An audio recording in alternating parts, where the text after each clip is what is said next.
Ladies and gentlemen, welcome to the BRP iRacing series. Tonight we are live from Cedar Lake Speedway in Cedar Lake, Wisconsin. A little bit of a miscue on behalf of the wonderful world of our electronics and technology. Nonetheless, we are here, finally ready to go for qualifying now for the Dig Race Product 75. Jonathan Howe will be joining me in the booth here once he is prepared to go. We just want to make sure we get the broadcast out to everybody who's ready to go for 75 laps around this 3/8 mile. And qualifying is just starting now. We're watching Dirt Car Dean Reynolds take his lap around, his first of two timed laps to set the lineups for the heat races tonight. Check in on the rest of the field here. Tonight is race 4 of the BRP iRacing series. It is a pleasure to have everybody along with us. And over the course of the evening, we are assured that we will bring back in everybody who is usually here with us for these races. But for the meantime, 2 minutes left in qualifying for all these guys to try to put up the best lap they can. At the top of the board for the current moment is Matt DeRitter. You're watching Travis Cunningham slow down to a halt. There's Tyler Pachalski racing with us tonight with a little bit of sickness. Hope he gets better soon, but he's still here. That's the wonders of iRacing. Nick Sheridan put himself in the top 5 there, the rookie driving the 045. Met him at PRI this weekend, Performance Racing Industries in Indianapolis. That was fun. I got to meet, there's Jonathan. Jonathan is here. Hello, Jonathan. How are you doing on this fine evening? I'm here. I'm hanging out. I just watched Nick Sheridan back it into the fence. That's not ideal, but that might have been on purpose. I think he already got fifth fastest time in, so he might have just spun it out on purpose there to get out of the session. But doing good, feeling good, happy to be back at Cedar Lake. I really enjoy this track. It just seems like to me this one puts on some good racing. It feels like a very neutral track, if that makes sense, Joe. I think so. I think it can race like a short track, but also be a little bit more of that racing we're used to seeing on larger tracks too.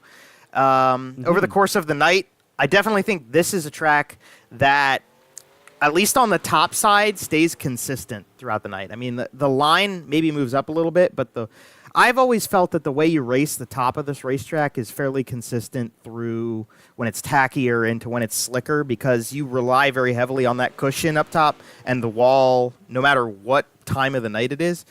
Maybe for the rest of the racetrack all the way down, not quite the case, but interesting stuff. Here's the big thing tonight, Jonathan, as qualifying is about to end. There's a huge update for iRacing. And these drivers are now working with a new damage model.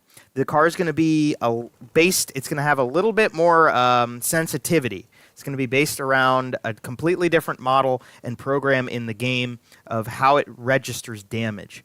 How do you think that's going to affect the guys' approaches tonight? I think we heard a little bit in our kind of like pre-broadcast chat that we had with some of the drivers where they really felt like they had to mind their P's and Q's. They were really worried about knocking the front ends off of these things. Now, they're just going to have to tiptoe around certain situations, I think, a little bit more as we get ready to roll in heat number 1. And Matt DeRitter's going to go from pole. Ryan Beagle in this one as well, going to be on the outside of the front row. Tyler Pachalski with a solid outing in qualifying, even despite the sickness. He's up there in P3 as the field begins to roll. I kind of like what I'm seeing from Matt DeRitter earlier in this night, okay? Like, I know, Joe, that we kind of always have a soft spot for a guy, Matt DeRitter, and he's really heavily involved in the series.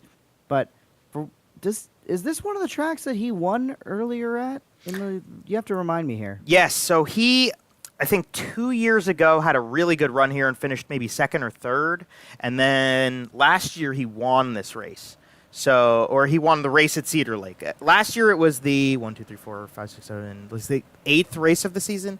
This year it's the 4th. Yes. But yes, so that is definitely a strong contender for the rest of the evening. But to his outside, Ryan Beagle, also a strong contender tonight. Anytime that Ryan qualifies good, he can race good. So first heat race is about to come to us for the Dig Race Product 75 here. Jonathan, I'll hand it to you. We got 8 laps to go with these guys.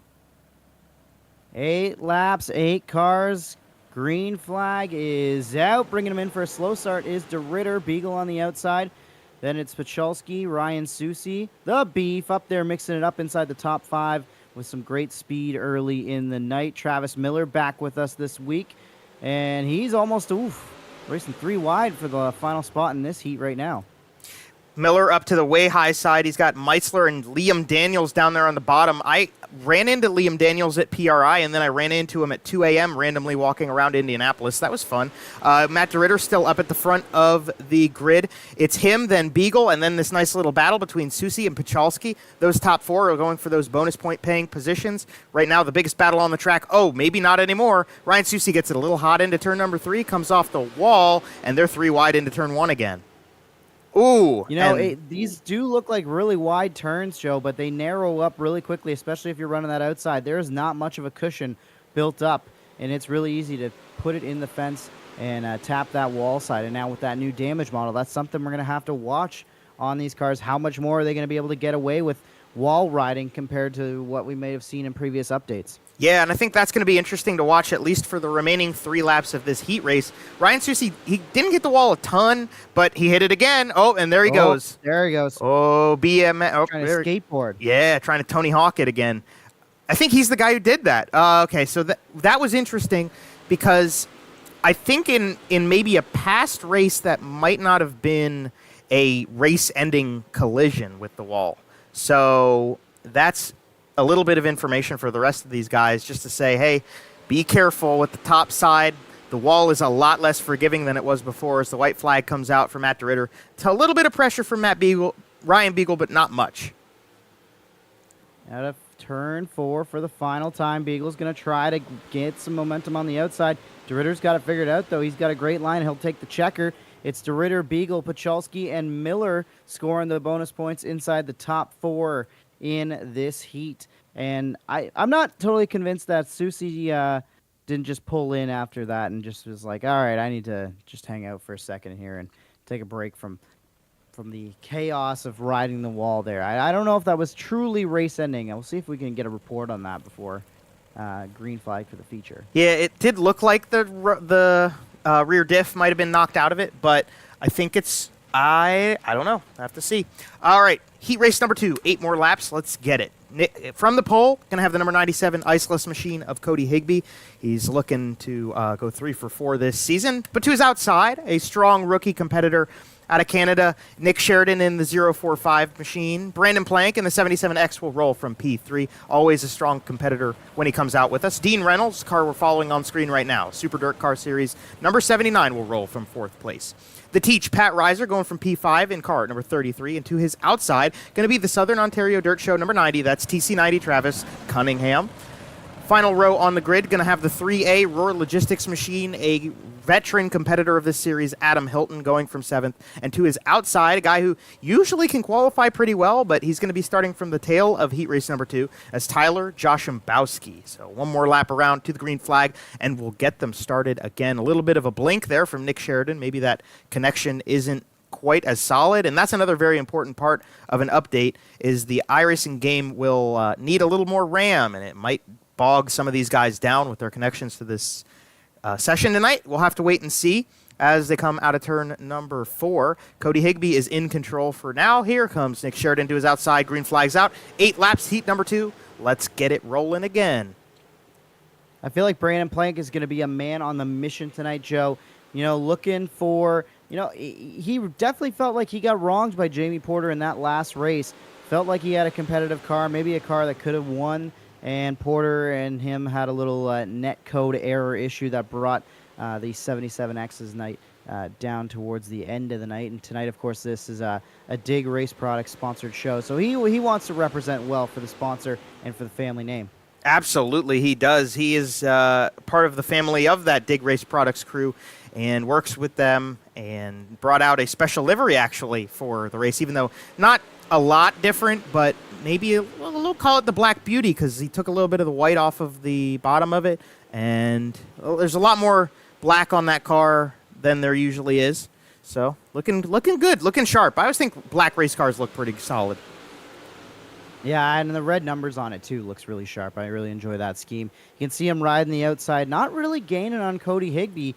Something that we're seeing maybe for the first time here, Joe, compared to some of the other tracks we've already seen on the schedule, is the bottom side really is the dominant line right now. Bottom to middle groove, as you see Plank makes up some time by not riding the wall through 1 and 2. Instead, he chooses to use that middle line, and he's closed right back up on Higbie with coming to 2 to go. It is interesting how used up this track already is. I think we set the session to start with the track in a little bit rougher shape than you may have if we'd started a real race here. You had to prep the track, goodness gracious. Nick Sheridan got it wrong in the middle of turn 3 and 4. He has dropped back to 6th place, as now we got a battle for the lead coming into the final set of corners for heat race number 2. Plank to the outside. Will he let that momentum carry? It's side by side to the line, and just by the hair of the nose, Cody Higbie wins heat race number 2 over Brandon Plank. Dean Reynolds and Tyler Joshimbowski round out the top steps, but what a great way to end off that heat race. And we got one more coming to you with Brian Berger starting from pole, Dan Sider to his outside. The Roselli brothers go from 3rd and 4th, and Jeff Sharp, Alan Slight, and Gavin Isley. The track is very used up already. Jonathan, what is your anticipation for the 3rd heat race? These guys have gotten to watch 2 heat races, but the track's all slicked off already. There's one less car on the track, and the first off bragging rights, second off position to start the race, which is very important, are on the line. And there's only 8 laps to do it. It's been interesting to see this. I was going to say, it's been interesting to see this change as fast as it has. I'm kind of surprised, but I'm also looking forward to what that means come feature time, because that really opens the door for comers and goers. I feel like if you're fast early, it's going to take a little bit more finessing to make sure you have that speed at the end of the night. Something else that's jumping out to me here, Joe. Gavin Isley at the back of this grid. Not really something we're used to seeing. Usually he's a strong contender, can make some quick speed right out of the gate, but tonight something going a little bit different for Gavin Isley. Yeah, that's very interesting. Gavin Isley is always strong with this series. We do talk about the depth of strength in this field, and that does mean sometimes the guys you expect to start up front don't. As the green flag comes out, Dan Sider's one of those guys who usually we expect to see. Hang on to it, Roselli. Yeah, he was getting loose there. I think he saved it. Oh, boy, not a good start to the heat race for Anthony Roselli. He can get his way up to the front. He can fight back up, but that was not what he wanted to see right there. That's about as close as you can come to spinning without actually going all the way around. That was pretty nifty for a save, but definitely lost a lot of track position there. Dan Sider, however, back with us. I believe was away from us last week, if I'm not mistaken, Joe. But back in the 084 ride tonight and looking pretty strong. Has that machine pointed the right way right now, holding off Dominic Roselli and Brian Berger, who Brian Berger also a bit of a surprise to see him up on the pole for the start of one of these heat races. Yeah, Brian's not really a guy we know as the fastest at any point in time, usually a fast driver. So pole position, that's pretty good for Brian, and he's holding on to it pretty well right here. He's on the inside of Dominic Roselli, Dominic Roselli has really been turning things up week by week. One of the most improved drivers to this point. We're now a month into the season, and he is just slowly getting closer and closer, and evidenced by this heat race is now he's fighting to try to stay with Sider for the race lead as they're going to come to 2 laps to go. Good battle up front here. You can see these guys searching around, trying to find some speed, find pace, find grip anywhere around this tricky Cedar Lake track right now. I really love this facility, Joe, because it feels so wide, especially through the corners, but it doesn't necessarily race like you've got a ton of room to make a mistake. You know, you still have to be careful. You still have to make sure that you set the corners up right and that you can come home a winner like we're going to see Dan Sider pull off here. Look at this move right to the line. Strong stuff. Really impressed with what I've seen from Dan Sider, not just tonight, but all season long. Gotta wonder if tonight he can break through and get one of those wins. Yeah, that would be really cool to see. So Dan Sider wins heat race number 3. He will go from 3rd, as now it's time for the warm-up. It is 5 minutes for the guys to go out on track and work on They can't really work on the car, but they can work on the track state, run it in a little bit. As you see, Adam Hilton, the first to take advantage of this opportunity. The rest of them coming out of the pit exit, which is a little bit treacherous here at Cedar Lake, especially when you've got somebody coming through turn 2, as we'll give it a second here. No. The guy we were following resets to the pits there. Well, it is the Dig Race Products 75, one of our partners with this program. We want to thank Dig Race Products for tonight, as well as being a continued supporting partner of this series. We also have to thank Murder Graphics, MDR Designs, Creative Turnings, BRPtv, the Southern Ontario Dirt Show, 47 Technology, the Axton Strong Group for race number 2, and I think Ryan's still trying to get things rolling here tonight. We got a lot of partners, and we want to thank everybody, especially for this evening. We got to thank everybody for tuning in to this stream, as we had technical difficulties with the first stream here on BRPtv. We had a really quick turnaround to get this show back on the road, but we did so, and we've got a whole 20 people watching right now. So thank you all for jumping over with us. We appreciate your support and patience with us this evening. And Jonathan, let's get that timing and scoring system up, so we can check out who is at the top in this warm-up session. I feel like this warm-up session usually gives us a good indicator of who's going to be fast in the race. And look at that. Ryan Susie's at the top right now. Didn't expect that, especially after he had issues in his heat, of course. Kind of rode the wall a little bit through 1 and 2. That cost him a good finish. Surprising to see. Cody Higbie jumps right up to the top. Not surprising to see that. Although he is in pretty heavy traffic, so if he's got this much pace in traffic, that might be a bad sign for him. Oh, big impact there. As Gavin Isley has problems, and that just took out 4 or 5 cars from this session. It did. Now, we're going to replay this because I want to see the damage model change. And I think everybody who kind of follows along with iRacing is going to be interested to see what the damage looks like for us. So that was D. Rose and Pat Reiser getting into the wall. And then Isley comes in. Now, I want to see what happens with the Ritter here, too, as bang. And I can see where the front right tire is disconnected. It doesn't look like the body damage has changed, but the suspension damage has changed, which is very significant because damage to the suspension, Jonathan, especially in a modified, is a lot more important than damage to the body. Yes, absolutely. You need this car to perform exactly as it's designed, even when things are maybe even slightly bent out of shape. As I'm learning from working at Bignell Racing Products, you got to make the adjustments. You got to get things fixed, and that is the best way to keep speed in these modified race cars. But I don't know what to expect. I think this track is throwing these guys for a little bit more of a loop, just in some of the casual observations I'm making. Cody Higbie's got it figured out, but I've watched Josh Szembowski put it in the fence. Obviously, we saw Isley have issues earlier. We saw Dean Reynolds kind of all over the place. Ooh, as Josh Szembowski makes another error there, and I think takes out, I think that was Pat Reiser that was caught up in that one. But this, maybe this is going to be the wild card night. Maybe this is going to be the night we expect to see a ton of cautions from.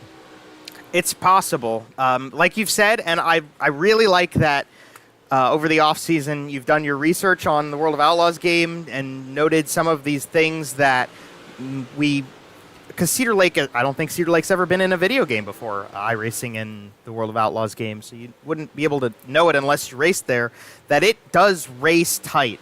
Even though it looks pretty wide, especially when it gets worked in, there's only certain places you can go. I always think of turn 2 because the guys down low, they start coming up the racetrack, and they're the outside of turn 1 and 2, but specifically for turn 2, you come off of the cushion and you kind of rocket down the backstretch, so it feels like it gets tight.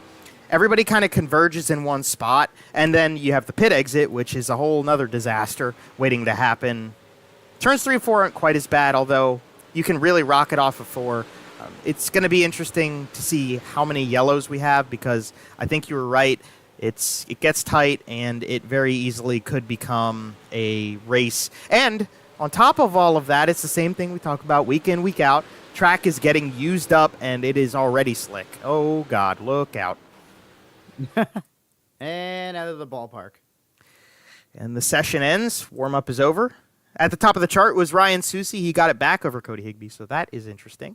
And the field lines up for 75 laps around Cedar Lake Speedway. Matt DeRitter is going to go from pole in the 03 car, Cody Higbie, to his outside. Then you got Dan Sider, Ryan Beagle, Brandon Plank, and Dominic Rosselli. Tyler Pachalski, Dean Reynolds, Brian Berger, Travis Miller. That's the top 10 lined up and ready to go. Jonathan, we got 23 cars. That is, I think, almost, if not, let me double check on how many cars we had for the first race of the season. But I'm pretty sure, yep, that's second to Volusia. We've had 22 for the last 2 weeks, so somebody's going, who is it? It's actually Travis Cunningham is going all alone from row 12. And the field's lined up and ready to go. Jonathan, anticipation is building. What's on your mind about what we're about to see here? What's the biggest thing on your mind? We got a lot of things going on tonight. I'm looking at the back of this field right now, Joe, and I'm seeing some heavy hitters towards the back. Nick Sheridan, Ryan Susi, Gavin Isley. How are they going to work their way forward? Can they work their way forward without incident? I talked to Travis Cunningham a little bit about this last week, and he talked about one of his strategy being last week, just survive. Get to the end of it and then take your good finish. He ended up walking away from last week's finish with a 12th place, but was not involved in any incidents and was able to capitalize on some of the incidents that happened way up in front of the field. Don't forget, last week, our big accident kind of happened from about the second, third place in the race with about 40 laps to go. So, Joe, could be about survival tonight. Ben, there's going to be a lot of fast cars towards the back of the field. I think survival is definitely on the card for tonight. We've talked about the track being tight. We've talked about the track being slick. There's 23 big block modifies on a 3/8 mile. I think this is going to be the type of night you want to take it easy for the first couple laps, which we're about to get started here for the Dig Race Product 75. To the line comes Matt DeRitter. It's under his control. 2 gray cars to it, and the green flag's out. Let's get rolling in Wisconsin. The Cheeseheads pull into turn number 2, and I think we're away safely. Looks good right now, although there are a couple cars leaning on each other. As I say that, Josh Dembowski clips an inside tire barrier, and he starts stacking things up. And we should see a caution here, as there's 3-4 cars involved. Liam Daniels, Al Slate, Adam Hilton all get a piece. But it'll be interesting to see, Joe, if Josh Dembowski just clipped that inside tire by himself, or if he had a little help into those kind of tire mounds that line the inside of the racetrack. We'll have to find out here. I mean, see as the replay is going to come to us. Oh, this is going to be, we're going to watch back from a little bit further into the start here just to check in on everybody. Did he hit the tires in 1 and 2? He did not. Everything looks clean back here. It's looking good to start off the first lap, and then they're four wide. Holy cow! They come out of turn 2. Close. I don't know. Got real close with Meitzler there. Let's see. Oh, Pachalski messed it up. Looks like, yeah, they stacked up. It's a chain reaction incident. And then he clips. Yeah. Oh, that's a fairly slow speed incident. Well, oh boy, look out, Alan Slate. Yeah, Slate's probably going to be the one who gets the most damage out of it. And speaking of damage, we talk about that new damage model. We'll see how much that affects Slate and some of the other ones that were caught up in this. But yeah, that was actually an accident that happened about 2 rows in front of Josh Dembowski. That was a true blue chain reaction incident where they all kind of stacked up in 3 and 4 when Pachalski got sideways. And yeah, just running out of room. That's the one thing about racing at the bottom, Joe, is there's just no room for error as we get back to green. And look who it is jumping ahead. Cody Higbie out front gets the better of Matt DeRitter. It looked like DeRitter took the outside for that restart, and it did not pay off for him, as now he's in danger of losing second spot, as here comes the big dog, Ryan Beagle, down low. Yeah, the bottom is definitely dominant right now, as it was earlier in the night. Higbie goes to the top side, and the momentum actually is going to carry him. I think that's mostly because the 2 guys in second and third place are still side by side. Once they go single file, they start allowing themselves more track space and more ability to carry that momentum, which is very important with these cars. We got problems on the front straightaway. I think Alan Slights backwards. Yellow flag is going to come back out. And yeah, I hate that. yeah, and I don't. Jonathan, it might be one of those nights, my guy. I think we might have called it correctly. We might be in for a couple more yellows. Well, again, too, Joe, I mentioned the damage model. He took a really hard hit in that first one. You got to wonder if the car was running as well as it needed to be. Oh, Gavin Isley looks like he's got to jump on the binders. Slight still got a ton of momentum. And he's going to be... See what happens. Look out for Dean Meitzel. It's going to be Dean. Yeah. Yeah. Yeah, that's that thing we were talking about. The track gets tight, out of the corners especially. Just everybody starts converging in the same place. That is exactly what spins the 2-car now.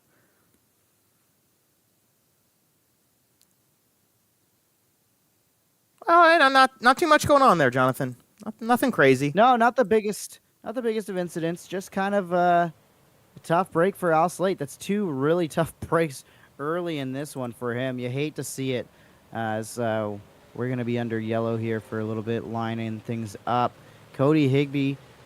I mean, this is probably what the field wants to see. Yeah.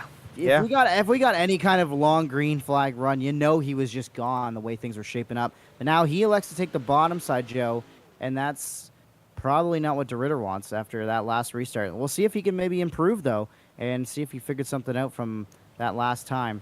Yeah. Higbie points it down the hill, and he's off. That's a great point. Every time we do a restart, you're just learning more and more what you can do to take that advantage, and Cody Higbee's done so. He got a problem on the front straightaway. Travis Cunningham, he cut away just as I was about to get to him. So we stay green, and the 90 car headed to the pits. No trouble up front for Cody Higbie, though, Jonathan. His Beagle's starting to look down low, but it doesn't look like he's got enough of it. And then, as I say it, Higbee's going to be able to go protect.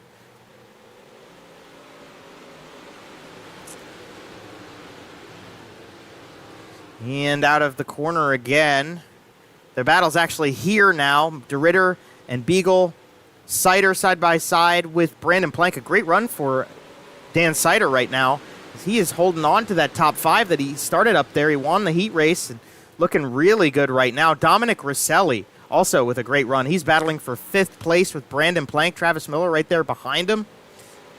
Battle's going all the way back to this slew, and whoa, guys, whoa. Oh, there they are. There goes Oh. Pat Reiser. Upside down on the front stretch of the yellow flag is back out. There's a couple laps. Apologies there, Joe. I had a couple audio issues. I had to reconnect here. We've had issues tonight. That was a time to come back. I mean, what even happened? It kind of looked like Pat Reiser was already in trouble by himself, and then I saw Nick Sheridan shot out of a cannon, and everything kind of stacked up from there. Is this Dean Meitzler's going to find himself in another incident here? Let's see. Yeah, they're going to come off of the corner, and that's where it's going to be here. Meitzler's on the outside. Reiser might just not know he's there. Yeah. Nothing Dean could do about that. And then Sheridan comes in pretty quick. Susie gets a piece of it. And then this is where he catches the left rear tire on the wall and just bikes it up. And Pat Reiser's teaching the kids about gravity. They're hanging upside down right now. Yeah, that was a tough deal. I mean, I believe the guys are still running the mirrors. That's been a hot topic amongst the driver chat and amongst the series directors about whether or not to continue to run the mirrors. But as far as I know, they do have mirrors, so maybe just missed that mirror check, or maybe Reiser thought he had just enough space to make that squeeze up in front. But we called it, Joe, or at least I did. I said it was going to be calamity. It's been 19 laps, and we've had majority of the laps run under caution because these guys are just finding themselves in incidents. But same song, different verse. Cody Higbie up front drives away from DeRitter on the restart. But DeRitter's going to have momentum on the top side, and this might be the first time somebody actually contends with Higbie. As into the corner, he did, but now he's going to revert to the bottom, and they're going to run the same line out of turn number 4. But DeRitter's right there. There's still 55 laps around the racetrack before we have to worry about it. But Matt's finally starting to show that somebody has a contention to give Cody Higbie the race for the lead right now, as there's still a race going on back here inside the top 5 and around it. It's Beagle, Plank, Dominic Rosselli there, Dan Sider up on the inside, and Travis Miller even a part of this situation right now. Yes, Miller back in the field, has already just gotten by Rosselli. And the Thriller is putting on a show right now as he's methodically worked his way forward. Nothing flashy as of yet. Lots of time left on the board for Travis Miller to make an impact in this one. And he is starting to stalk Dan Sider there. And to me, Joe, it looks like we're seeing a tale of two different ends of this racetrack. You want to be on the high side through 1 and 2, and then on the bottom is where you need to be in 3 and 4 to kind of keep making things move forward. As we see Ryan Susi get up into the fence, that's going to drop him back up. It really seems like the outside in 1 and 2 is where everybody's making their time. Although we just saw Josh Dombowski there in the middle. Looks like he had a pretty nice line through that corner, but yeah, back at the front, I think everybody's going to be going to the top, especially through 1 and 2. Yeah, it seems like the only guy who's really getting aggressive on the inside line was the one we were following there for a second, the 18 of Gavin Isley, and I think he's even giving up on that right now, as the top side is the way to go for the moment. It's basically a train race. Higbie's out front.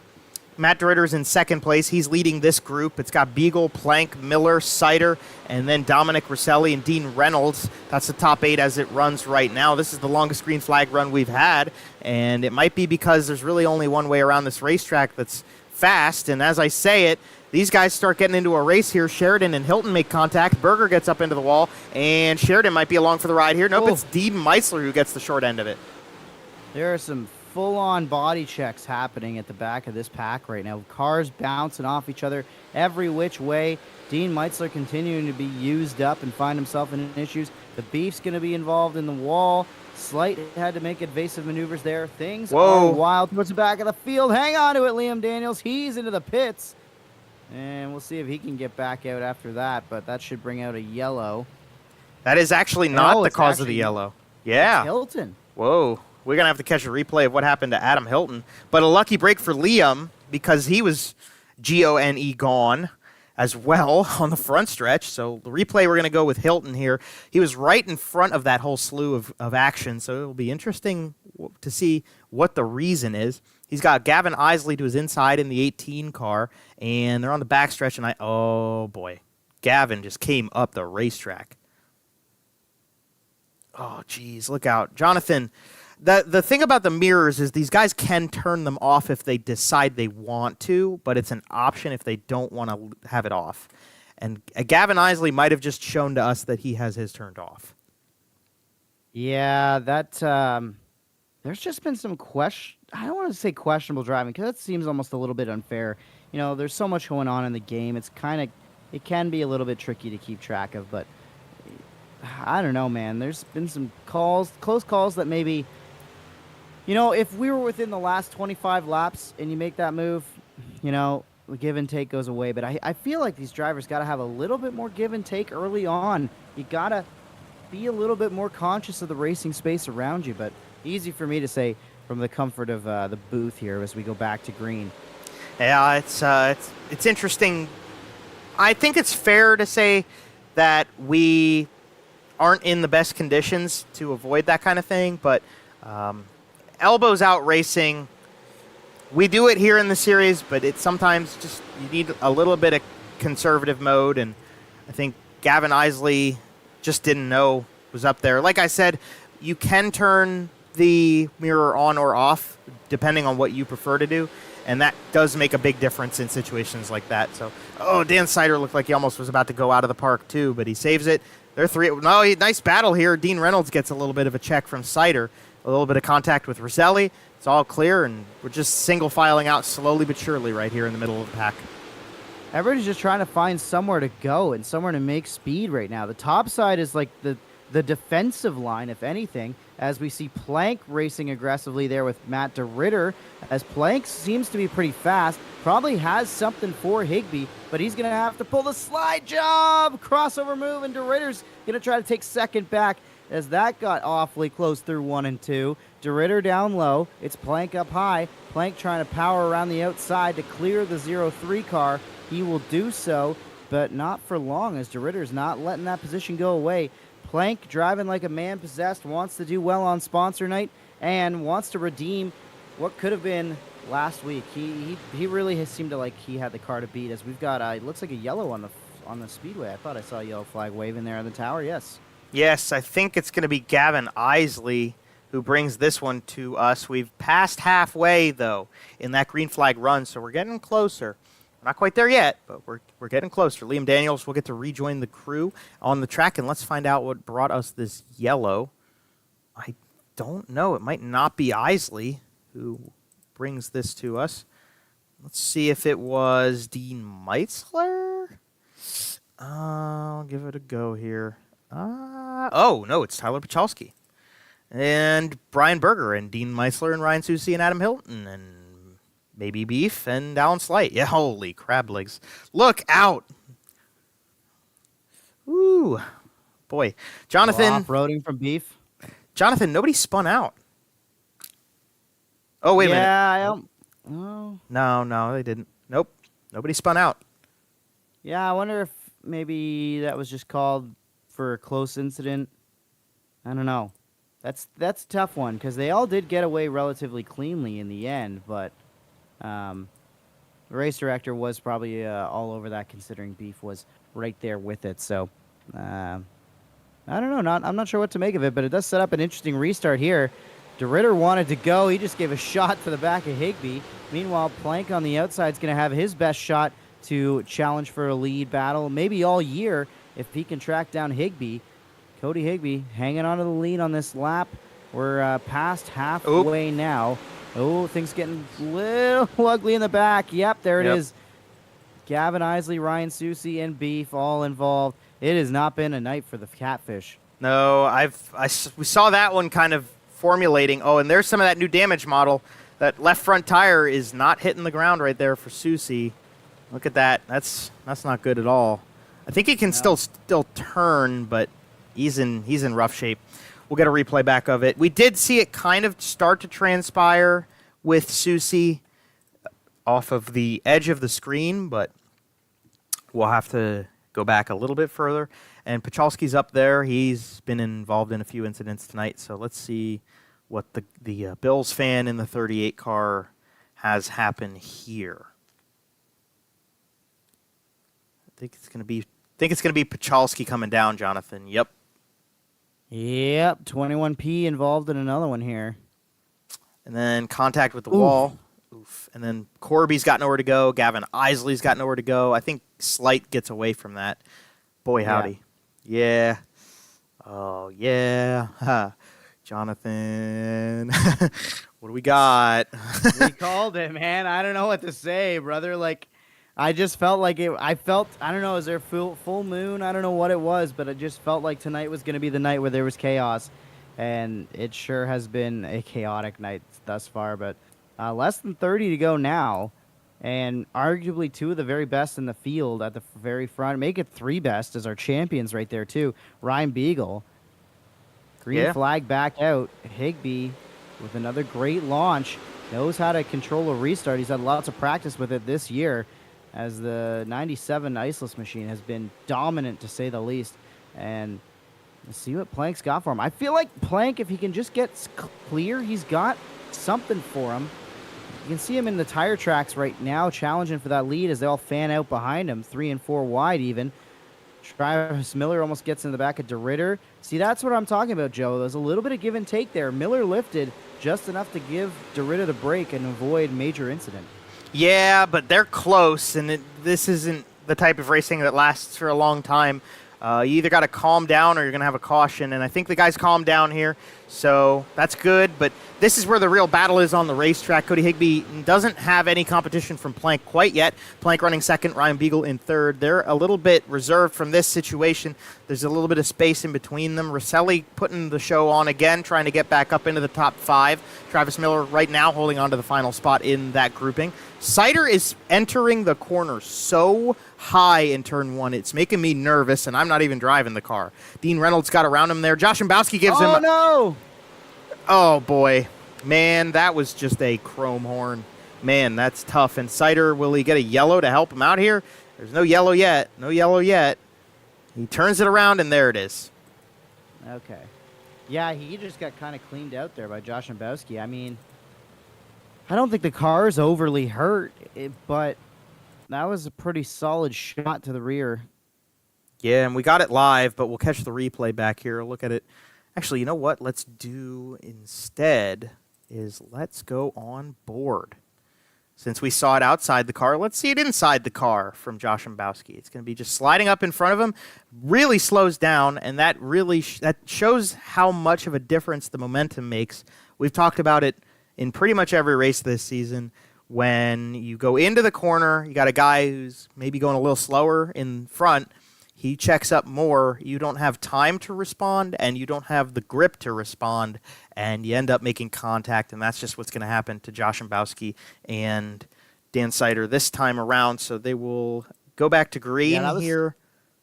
It was tough. I mean, Sider was racing pretty hard there with Reynolds. Reynolds had him pinched down, trying to make sure that there was no speed to be gained on that inside groove underneath Reynolds, and that kind of jammed up Sider, and Josh Mbowski really didn't have any other choice, right? It was such a quick reaction thing there for Josh Mbowski, but tough break for Sider, who's been fast all night and he's had a really great year so far. A little bit of time left, just under 20 laps now. Lots that can still happen in this one, and maybe Sider gets back up there, but tough to see a great finish go away like that. Yes, it is. Here they go back to green. We'll see what happens as we are closing in on 15 laps to go. Cody Higbie has led, I think, every single lap of this race past maybe lap 2. And Brandon Plank, for the first time, is now going to challenge him for that lead. A competitive run on the outside for the 77X. A little bit of momentum might do him a favor. The black and red traditional lacrosse dig race products machine has the nose in 3 and 4. And at the line... No, but goes back to Higbie right at the stripe, but it's close. Higbie doing just enough on that bottom groove to keep the nose out front. Now the 77 noses ahead into 3 and 4. Beagle's trying to figure out which lane he's going to go to launch his attack. It could be a 3-car battle for the lead if these guys keep going at it side by side. Plank leads that lap away from Higbie. Beagle's in 3rd, and now Plank is clear as we've got Brian Berger off the pace. And I don't think there's going to be a caution coming. I'm not sure what happened to Berger, but he's going to have to let the field go by here as the front of this pack catches the 60 car. And Brandon Plank, after last week having a shot to win, go away late in this one, he's now found his way to the front again. Could we see some redemption from Brandon Plank? It's certainly looking like that's the car to do it if anybody's going to beat Higbie.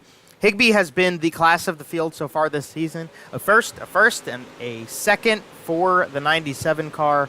It's been a good showing from that team back on the block after being second in the championship to the guy who runs 3rd, Ryan Beagle, in that 84 car. Very consistent, quiet driver who might get his first podium of the season here tonight. But he's got DeRitter on his inside trying to make a show of it. And I don't know if I'd count him out just yet for the win either, Jonathan. I think both Ryan Beagle and Matt DeRitter could get back up there with Brandon Plank and Cody Higbie.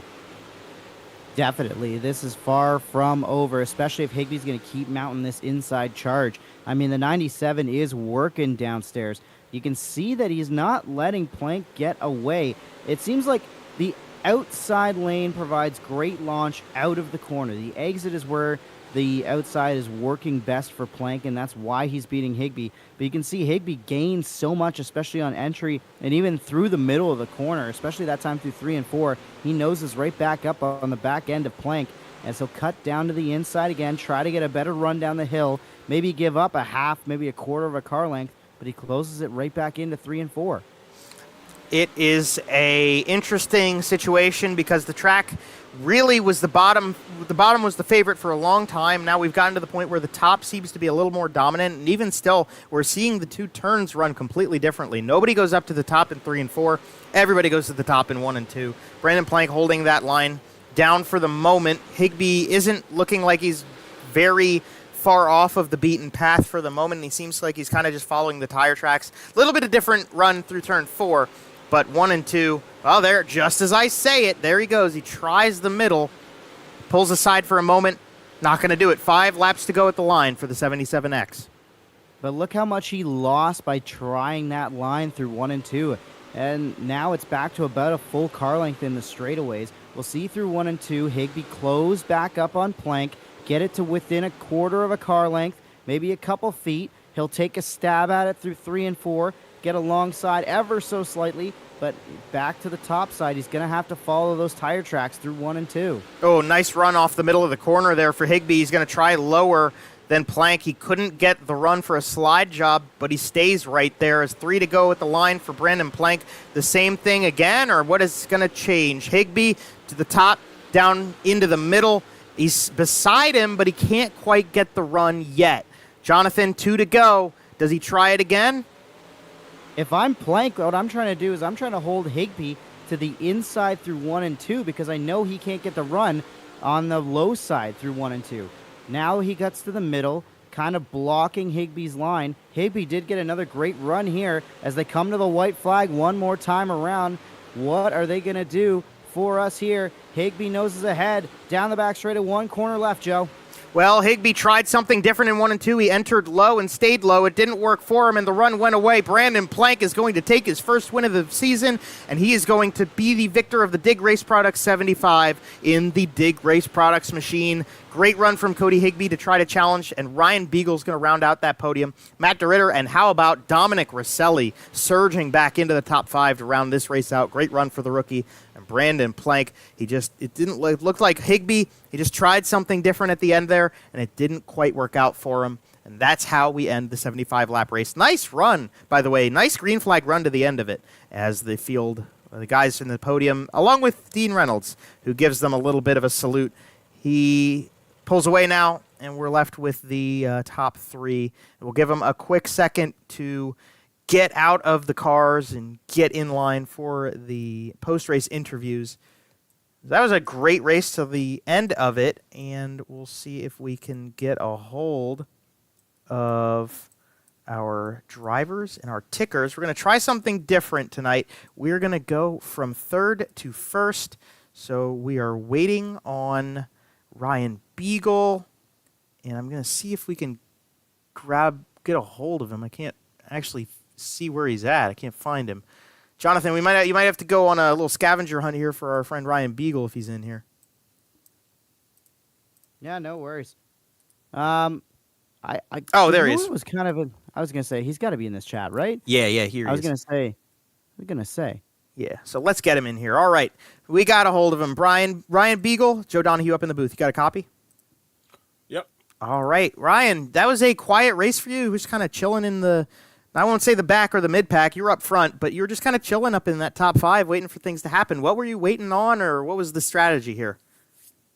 We were just hanging on. I think I haven't had much luck here, so to come out with a podium's awesome, especially running behind those two. We were just hanging on there at the end. I think Matt was coming on us. I made a couple good laps there, the last 2 laps, and held my position, but that's about it. Well, it was an interesting racetrack. Can you talk to us a little bit about the track surface from the beginning of the night? It looked slick. It looked like it was already used up when you started with it. How did that affect your strategy, and how did that affect your race tonight? Well, Cedar Lake you always got to run the top, and then top in 1 and 2, and then middle, bottom 3 and 4 when it gets like that, and there's no other lane. So I kind of knew it was going to be a track position deal, and depended where you lined up on a restart, so how you were going to finish. So yeah, we just kind of did what we could do on those restarts, and luckily enough, we got podium. Yeah, well, hey, that podium works for you. It's your 2nd podium of the season, and the interesting thing, I think, to note about next week, as you're running on 3 top 5s in a row, is we're going to a brand new racetrack. What's your anticipation? What are you excited for? Are you nervous? How do you feel about Kern County?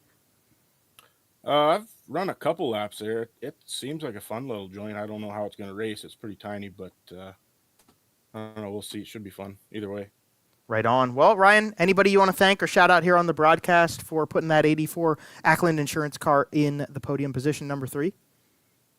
Yeah, I might as well thank my sponsors, like you said, Ackland Insurance, APC Auto Parts, and RK Automotive, and just everybody puts this deal on. There was some tension tonight. I hope it doesn't affect anything, but we'll find out. Well, we'll have to see what that's about and figure it out. But Ryan, for you, 3rd place looks pretty good. Congratulations, brother. Thank you. And that is Ryan Beagle. Interesting little note there. Tensions flaring with some of the drivers. That's kind of standard with racing, though. We'll bring in a guy who rarely is involved in any tensions. A pretty easygoing guy. And Jonathan, I'm going to hand you Cody Higbie from second place. Cody Higbie joining us now after another strong podium performance in the 97.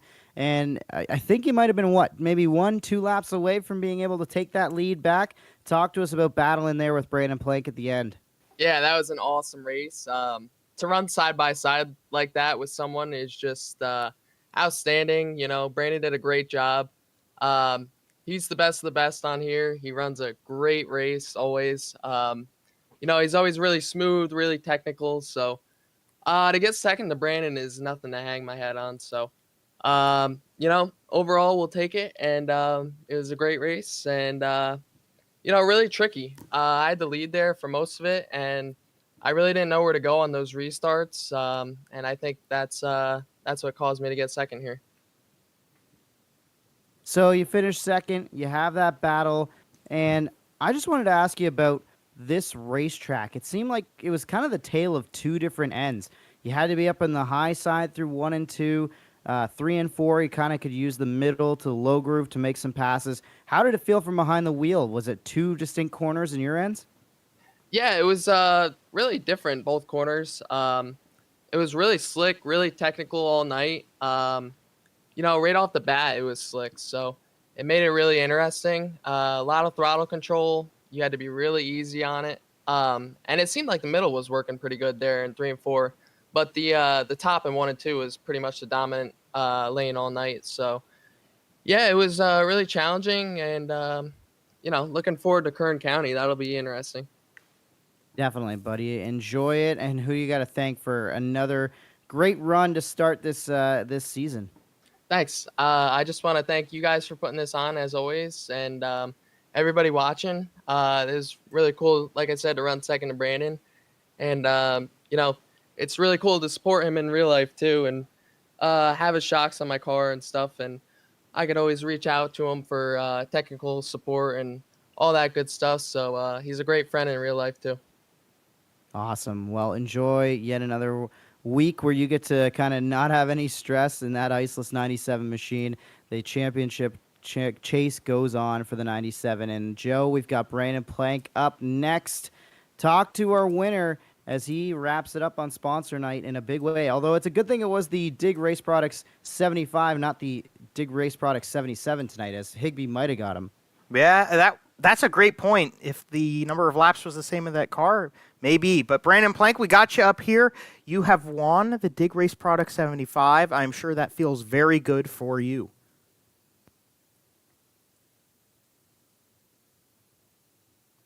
Oh, I don't think we're getting the microphone there, Brandon. Might need you to... So we might have to see what we're doing here with this microphone.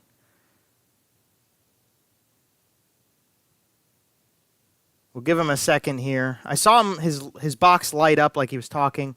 I did not get any audio through from him. You got me? There we go, Brandon Plank. How's it going? Hey man, you won the race, bro. You won this Dig Race Product 75 in the 77 car. This has got to feel good for you.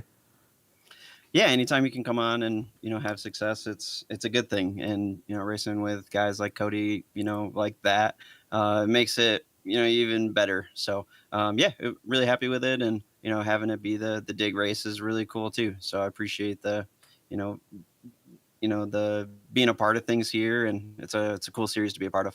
Absolutely. Talk to me about how last week's led you to this week. Last week, the situations that unfolded on track were not the best, and we come forward this week. You've got that anticipation of it being the Dig race night. You've got the resonating, whatever you want to call it, from last week with the incident on the backstretch, and you come into tonight with a fast car. You've got Cody Higbie, who is close to unstoppable, and you've got a contending car with him. You got to carry it through 75 laps. Yeah, last week I think that the net code really isn't visible inside the car, and I was certainly frustrated with that. But it's always a good thing leaving the track. talking to you guys versus like saying sorry to guys on Facebook, right? So yeah, calmer heads prevail there, and excited to be able to race with Cody. We were just talking in the post race that both of our eyes were like bleeding, watering because we were not wanting to blink to make a mistake. So I could tell that he was really good in 3 and 4, probably better than I was. I tried to kind of imitate or mimic kind of his entry point and really couldn't do as good of a job. And restarting on the bottom is really tough. And I knew that I kind of had only a couple shots on the restarts to try to, get alongside his right side door. And that was really kind of what it took to be able to roll him. And then after that, it was just trying to keep the car as straight as possible and not let him, crawl back by me on the bottom because he's good at that. So overall, I thought it was a really good race. And, Cody's such a good kid. I really view him as, I'm talking about him a lot, but I really view him as kind of the next gen in our sport. So to be able to come on here and race with him like that's really cool. Yeah, well, hey, you're still a part of this sport here too, and you were a big part of last season. You won a lot of races last season. This is your first win of the season. It's only race 4. You got, 7 or 8 last season? You've got plenty of time to get more of them. Do you anticipate getting close to that number again, or how does the field shape up compared to last year?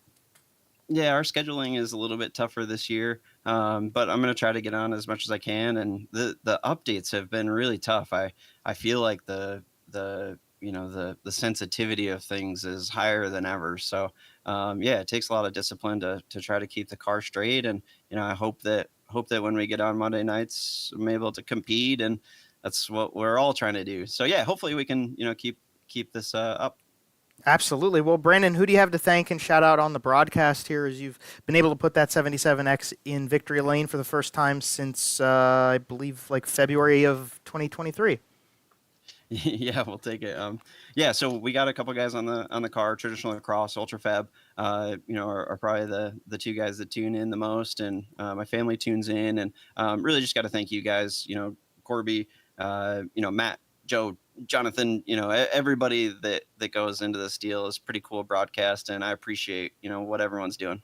Well, we thank you for that, Brandon. We always appreciate having you here. You bring some really good competition to this series, and congratulations on win number 1 of this season. We'll see if you can get another one in the next coming weeks. Yeah, I hope so. Thanks, guys. And that is Brandon Plank from Victory Lane, the 77X, getting his first win of the season. He won 7 last season, I should say, Jonathan. So we're kind of back in step with that. But Cody Higbee's been the main competitor throughout the beginnings of this season, as he has yet to finish worse than second. Yeah, it's been an impressive season from that 97. He is a man on a mission. Narrowly missed out on a championship last year, and he is determined to right that wrong as we see the top 10 up on the screen. Brandon Plank gets the win. Higbie second. Ryan Beagle, your podium. Great run for Matt DeRitter. Always runs well at this place. Dominic Roselli in the 5th spot. A great run. Probably best finish of the year, I think, for the 80 car. Travis Miller back with us tonight. Finishes 6th. Dean Reynolds finishing 7th. Then Anthony Roselli rallies from the back of the field to 8th. Josh Umbowski was involved in a couple incidents, and he ends up 9th. And Nick Sheridan, another guy who started out back, comes away with the top 10 tonight. And Nick Sheridan, I want to mention that this is the worst finish that Nick Sheridan has this season. As a rookie, in 4 races, 10th place is the worst. That's pretty good.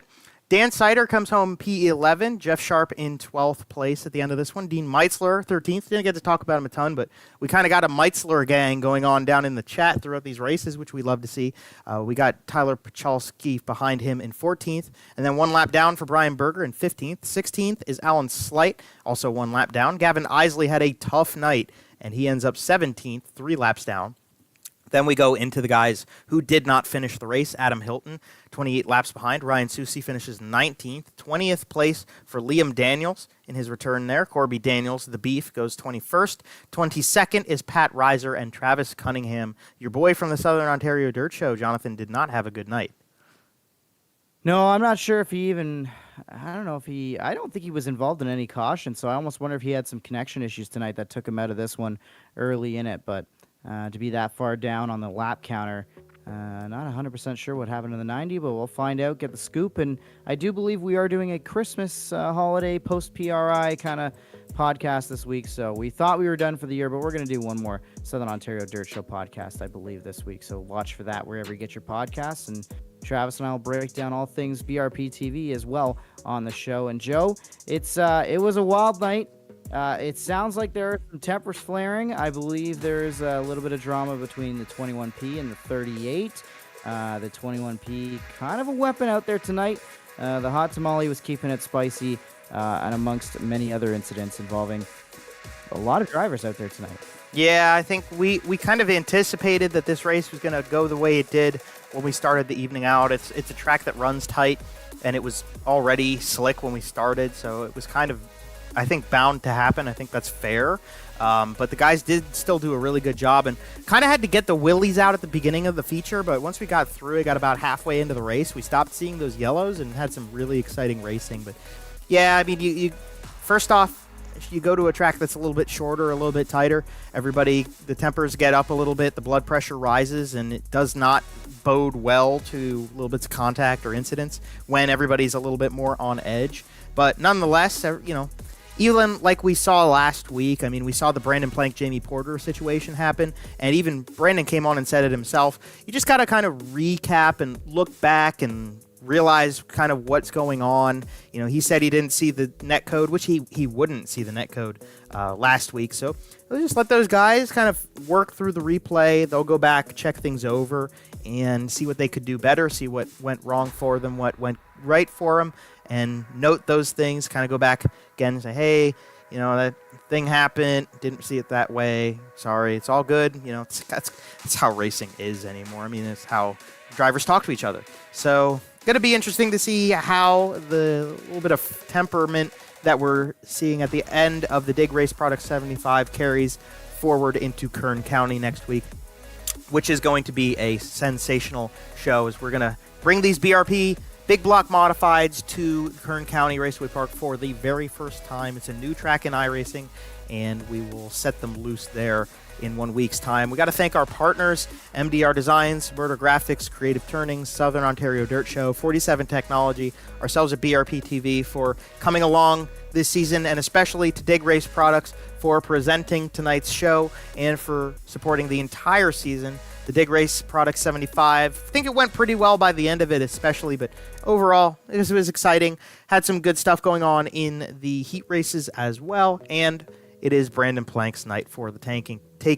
Cody Higbie still getting that championship run going very strong at the beginning of this season, but we're only 4 races in, so we've got plenty left to go, and we hope to see you guys for the rest of them, as next week is Kern County. You'll want to hit the subscribe button and even that bell icon beside it here on the BRPtv YouTube channel to make sure you're here live with us when we bring it to you, and don't forget to check out the Facebook page for all of the insights, results, information, and there's a links for the stream there as well that you can check out what's going on with us. So on behalf of the Beef, Corby Daniels, and Matt DeRitter with this series, all of the drivers and partners with us, Jonathan Howe in the booth alongside of myself, I'm Joe Donahue. Thank you for watching along with us, and we will see you again in 1 week's time. Take it easy, everybody.